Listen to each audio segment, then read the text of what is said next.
Well, a moment ago I was speaking to you from standing next to Hugh's Pillar in what is called the nave. That's the part of the abbey, or of any church, which was dedicated to the people, the townspeople, who came to worship and to pray in the church. I'm now standing in the choir, so called because this was the part where the monks used to come and say their prayers and have their worship. When monks tend to worship together, they tend to sing all their prayers and all their Bible readings, and so often the place where the monks will worship is called the choir. Well, as I mentioned, the early choir part of the Abbey Church was too small when the number of monks grew and grew and grew, and so it was knocked down and extended some years later.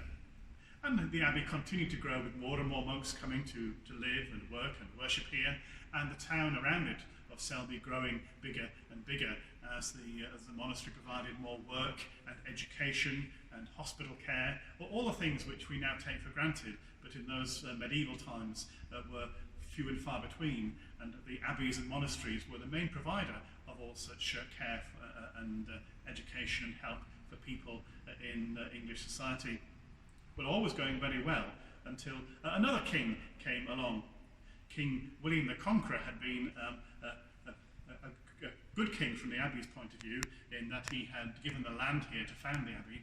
But this other king, King Henry VIII, certainly wasn't a friend of Selby Abbey, or indeed of any of the other abbeys and monasteries in the country. King Henry VIII had a habit of falling out with people, including his own wives. You may know that he had 6 different wives, some of whom he had killed so that he could marry the next one. He also fell out with the King of France and went to war with the King of France. And part of the problem with that was that he didn't have enough money to build an army and to have all the ships and the weapons that he needed for his war. And one of the ideas he had was that he would close down all the abbeys and monasteries throughout England, and he would take their land and their money in order to fund his war with France. And that is what happened. And Selby Abbey, along with all those other abbeys and monasteries throughout the land, were shut down, what was known as the dissolution of the monasteries. And Henry VIII went to war with France. Sadly, lots of people were killed, and there was no outright winner. It was a complete waste of life and of money, as so many wars are. But as a result of that, Selby Abbey ceased to be an abbey, a monastery, where monks were. The monks were kicked out, and the abbey was in danger of falling into disrepair. So many of the abbeys around our country are now just ruins because of what happened at that time. But here in Selby, the people of the town decided they wanted to keep the abbey, at least the church particularly, for themselves and for their own worship. And so they decided that what they would do was to brick up this archway which separates the monks' choir from the people's nave, and they would move themselves all up into the part of the abbey which used to be used by the monks. And this is where they had their church and their worship. And the nave part they used as a town hall and an indoor marketplace and for all sorts of different things. At one point it was used for stables for horses, at another point for barracks for soldiers during the Civil War.